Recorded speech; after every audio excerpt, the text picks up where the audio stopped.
9.19 선언 6주년에 임종석 비서실장이 이제 두 개의 국가를 수용하자.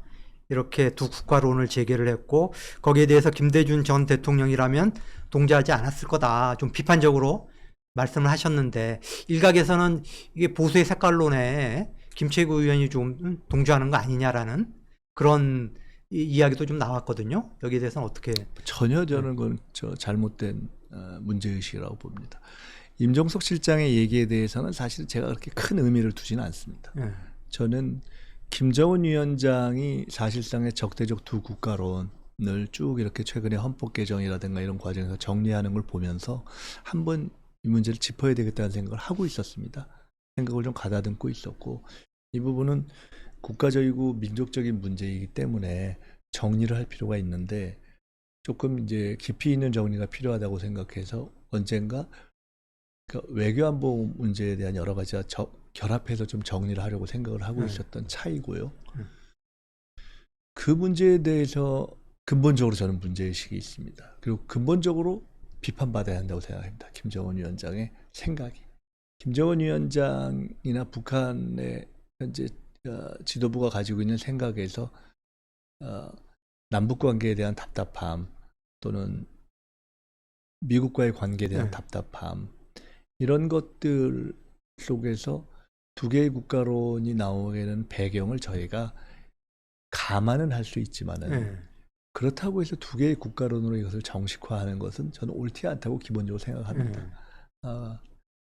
그래서 그 문제를 지적한 거고요. 그 임종석 실장에 대한 임종 실장의 얘기가를 비판하는 것은, 그러니까 거기서 사실 그게 더 근본 문제가 있는 것이지, 임종석 실장이 갑자기 무슨 창조적인 얘기를 한 게 아니지 않습니까? 김정은 위원장의 얘기가 근본적인 문제인 것이기 때문에 그에 대해서 우리가 어떤 입장을 가지고 얘기하는 것이 맞느냐. 그 김정은 위원장에 대한 우리의 문제 제기나 비판이 그게 색깔론 이런 차원에서의 문제는 저는 아니라고 생각합니다. 이재명 대표 공직선거법 위반 2심 구형이 있었는데 지금 11월 2심 선고가 지금 나온다는 거 아닙니까? 만에 하나 집행유예라든가 100만 원 이상의 그런 판결이 나오면은, 그래서 이재명 대표의 대선 가도가 불투명해지는 그런 상황이 온다면은 어떻습니까? 지금 민주당 입장에서 그런 상황에 대비한 그런 컨틴전시 플랜이라고 할까요? 이런 지금 대응책을 준비를 하고 있는지. 별로 불투명한 것이 없다고 보고요. 이 문제에 대해서는 저희는 법리적으로 확신하고 있기 때문에 그에 대한 우려를 별로 갖고 있지 않고, 정상적인 법률적 판단이 내려질 것이라고 기대하고 있고, 또 그렇게 내려진다면 전혀 문제가 없다고 보고 있고, 그런 상황에서 다른 어떤 법리적 판단이 내려진다고 해도 그것이 대선 가도의 불투명성을 별로 제공하지 못할 것이다.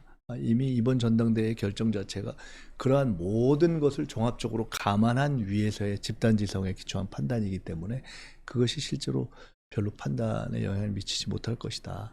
그리고 아까 제가 초기에 말씀드렸는데, 혹시나 이제 그런 상황을 염두에 둔 어떤 새로운 어떤 가능성, 이런 것을 이렇게 생각하는 정치적인 어떤 시도나 이런 것들이 있을 수 있을지는 모르겠는데, 당연히 그것 때문에 흔들릴 일도 별로 없고, 또 그러한 어떤 시도를 갖고 있는 개인이나 집단들이 현재의 정권 교체를 지향하는 큰 흐름의 요구를 받아 안을 만한 역량이라든가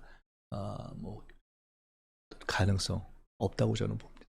그러니까 지금 공직선거법 위반 두 가지 혐의에 대해서 무죄를 확신하시는 거고, 설령 유죄가 나오더라도 1심에서 크게 그것이 흔들릴 일은 없다. 그렇다고 저는 봅니다. 그다음에 개인적인 거 하나 좀 여쭙고 싶은데, 2006년에 서울시장 2002년도에 2002년이었죠. 그때 이명박 후보하고 붙으셨는데, 이 내후년에 지금 지방선거 아닙니까? 지금 오세훈 서울시장이 거의 대선 쪽으로 방향을 잡았다라고 지금 나오고 있고, 90% 이상 출마 안 할 거다.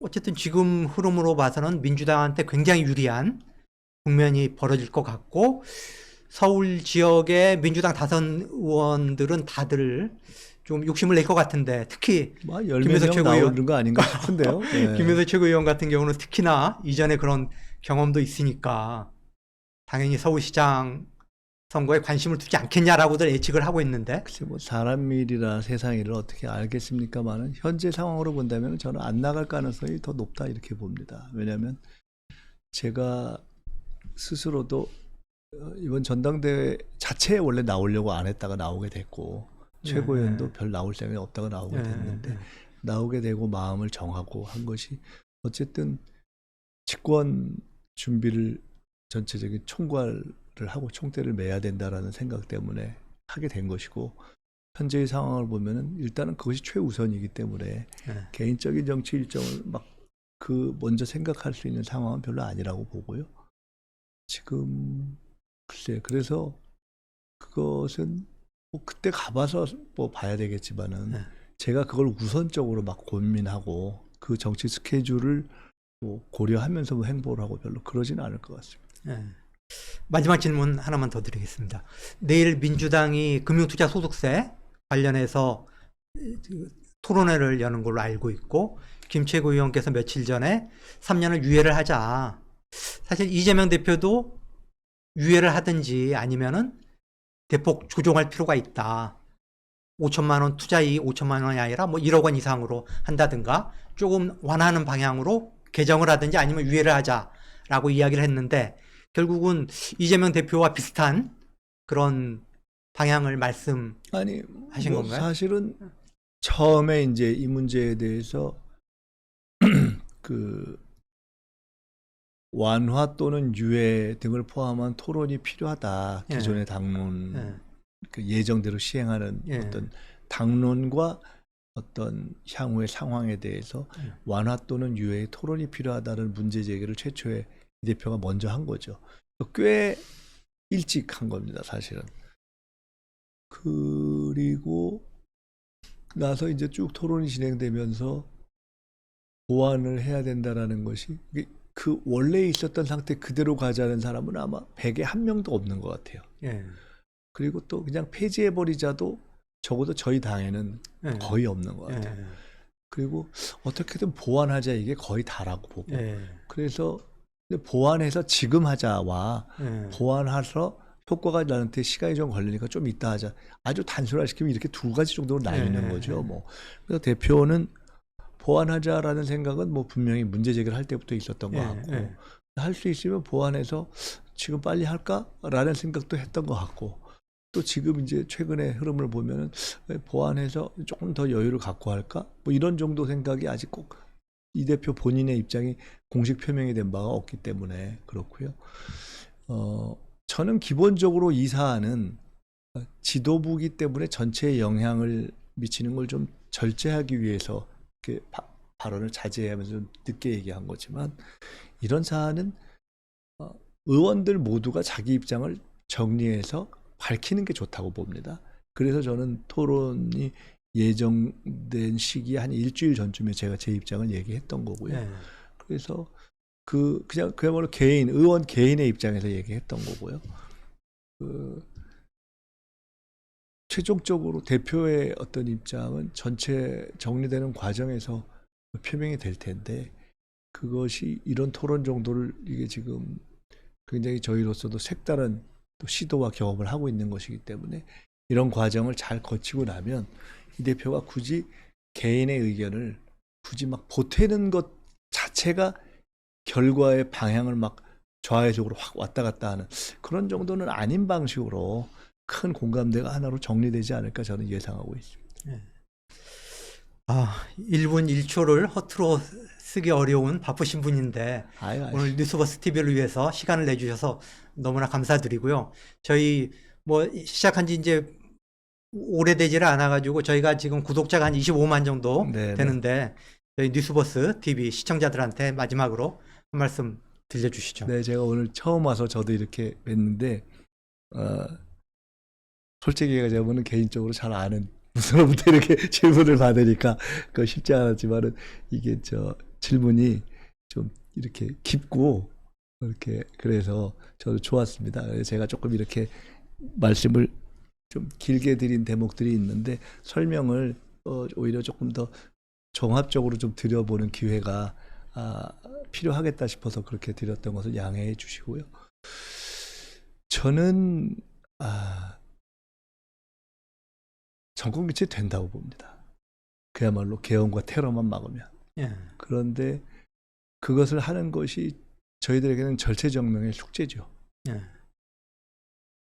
그것을 잘 못하면 죄를 짓는 거고, 나아가서 그렇게 정권 교체를 해도 이번에 만드는 정권이 일을 잘못하면 그 또한 죄를 짓는 것이기 때문에 저희로서는 반드시 다시는 윤석열 정권 같은 이런 정권이 탄생하지 않도록, 재발되지 않도록 저희들이 하면서 다음 만들어질 정부는 정말 일을 잘 할 수 있는, 과거의 어떤 그런 잘못을 되풀이지 않도록 하는 준비를 철저하게 하겠다. 그래서 그런 점에서 저는 어떻게 보면 개인적으로는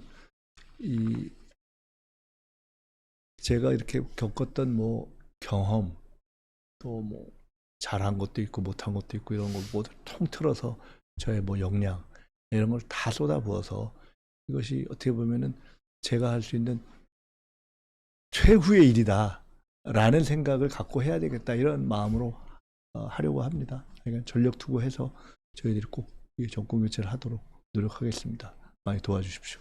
예. 다시 한번 오늘 시간 내주신 김민석 수석 최고위원께 감사의 말씀드리고요.